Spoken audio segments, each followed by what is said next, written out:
BJP के विधायक खजान दास ने बैलेट पेपर से हो रहे चुनाव को लेकर कांग्रेस पर निशाना साधा है, जिसमें उन्होंने कहा है कि बैलेट से चुनाव हो रहा है जिसमें बीजेपी जीतेगी और कांग्रेस को कुछ भी कहने का मौका नहीं मिलेगा।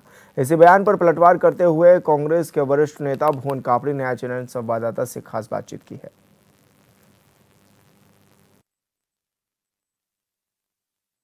निकाय चुनाव को लेकर सरगर्मियां तेज हो गई हैं, तरह तरह के बयानबाजी भी सामने आने लगी है। ऐसे में बातचीत करने के लिए हमारे साथ मौजूद हैं कांग्रेस के विजय भुवन कापड़ी जी। सर, कैसे देखते हैं निकाय चुनाव होने जा रहे हैं? भाजपा आरोप लगा रही है कि जो है मेयर का चुनाव में जो है ईवीएम पर होता था, लेकिन इस बार बैलेट पर होगा। अब कहने का कोई मौका नहीं मिलेगा। भारतीय जनता पार्टी ने ही ईवीएम पे कराया था चुनाव, पहले बैलेट पर ही होता था। अब वापस बैलेट पर आ रहे हैं तो रिजल्ट आने का पता चल जाएगा जनता का मन क्या है। वो तो रिजल्ट के बाद बातें हैं। ठीक है, सबको अपनी बात कहने का अधिकार है, लेकिन इसका उत्तर जो है जनता वोट देकर करेगी और रिजल्ट के बाद इसका उत्तर देंगे। वो कह रहे हैं कि हम सभी सीटों पर जीतने जा रहे हैं और सभी सीटों पर हमारा प्रत्याशी मजबूती से चुनाव लड़ेगा।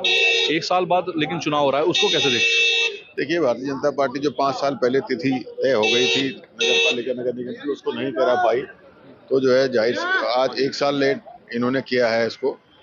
ये इनकी सरकार की सफलता है। अब झूठे दावे करना, रिजल्ट के बाद बताएंगे कि किससे कितनी सीटें जीती। और भारतीय जनता पार्टी को षड्यंत्र के तहत अगर जो है कि सरकार का दुरुपयोग न करे तो कहीं पर भी भारतीय जनता पार्टी टिकती भी नहीं दिखाई दे रही।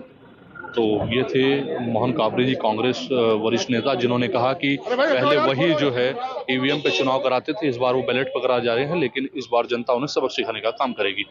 कैमरा पर्सन हरीश भट्ट के साथ मैं योगेश आर्य, HNI न्यूज़, देहरादून।